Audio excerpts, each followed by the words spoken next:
Olá, tudo bom? Nessa aula nós vamos continuar a falar sobre os lipídios e vamos começar por um tipo de lipídio que a gente conhece como cerídeos. Os cerídeos têm uma função muito importante, que é a função de impermeabilização. Então ela se aplica em várias partes dos seres vivos.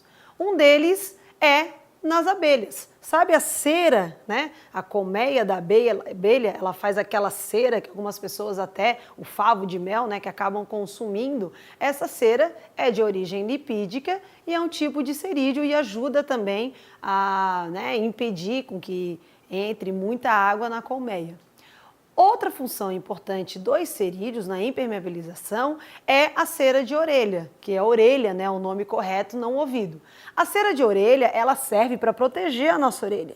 Então, muito cuidado quando você pegar um cotonete e ficar cutucando, empurrando a cera até o tímpano, que isso pode dar lesões no tímpano. O ideal é que o cotonete limpe o seu pavilhão auditivo, que a gente chama de orelha externa. Certinho? Outra coisa legal nos cerídeos é essa impermeabilização, esse brilho que os cerídeos dão, por acaso aqui nessa maçã. Essa maçã fica brilhosa, fica impermeabilizada, que é a mesma coisa que a gente faz quando a gente vai encerar o carro, nem que seja para aprender Kung Fu. Então a gente vai encerando, fica aquele brilho, a gente passa uma gordura, né, em cima do carro.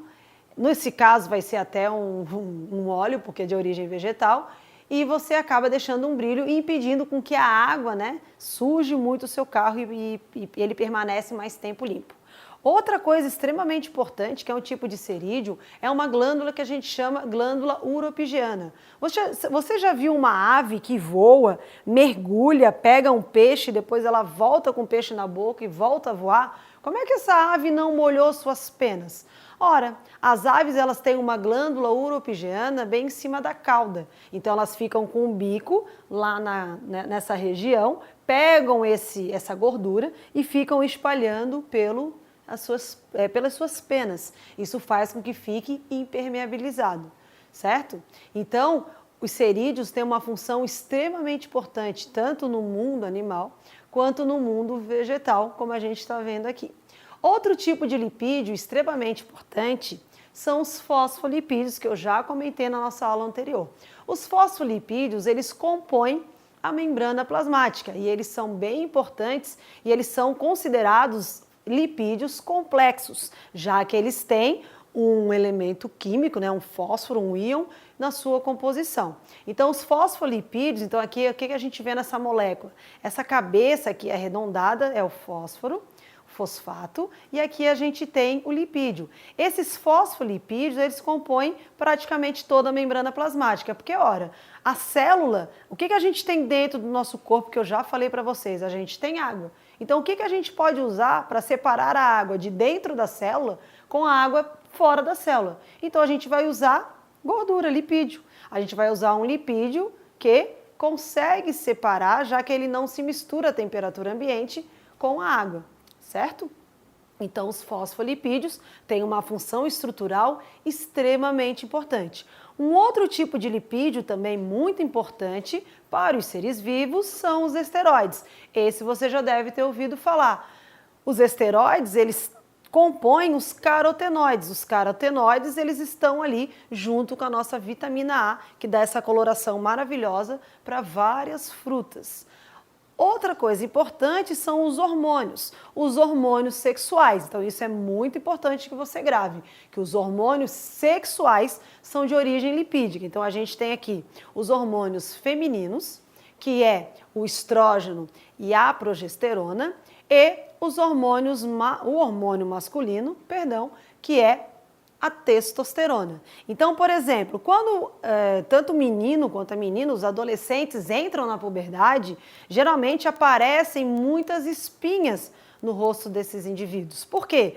Porque se está aumentando a concentração e a produção desses hormônios, está aumentando a quantidade de lipídio no corpo. E aí, junta com o fato da pessoa ter a pele oleosa, acaba essa pessoa tendo muitas espinhas. certo? Então é uma questão de oleosidade na pele e produção hormonal. As mulheres, durante toda a sua vida fértil, elas sempre que forem menstruar, elas vai sempre aparecer uma espinha no rosto, né? No nariz, em locais bem estranhos, porque mostra o quê? Um aumento de alguns hormônios sexuais. Tranquilo? Um outro esteroide extremamente conhecido e importante de vocês saberem são os colesteróis, o colesterol.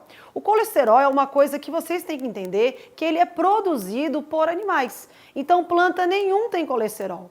Quando eu como a planta, eu vou converter esse lipídio da planta em colesterol. Então, eu vou ter dois tipos de colesterol. Eu posso produzir o HDL, que seria o colesterol bom, o anjinho, que é aquele que limpa e retira a gordura dos nossos vasos sanguíneos, e a gente tem o LDL, que seria o colesterol ruim, que seria um colesterol que ou ele vem de gordura de fonte animal, ou eu pego, lembra que eu falei na outra aula? Eu pego lá aquele óleo, aqueço e faço uma fritura. Então eu consigo mudar um óleo e passar esse óleo na questão da composição da cadeia, como o professor Antônio falou, consigo deixar ele como uma gordura saturada.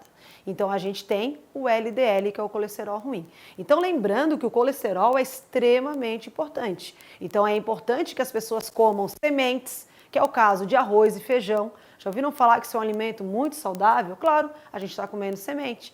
Milho, comer castanha, comer tudo que tem de semente em planta, um abacate, vai estar rico, vai ter muito colesterol bom. Agora, se você exagerar em fritura, né, em carne muito gordurosa, bacon, você vai acabar tendo uma quantidade de colesterol ruim extremamente elevada.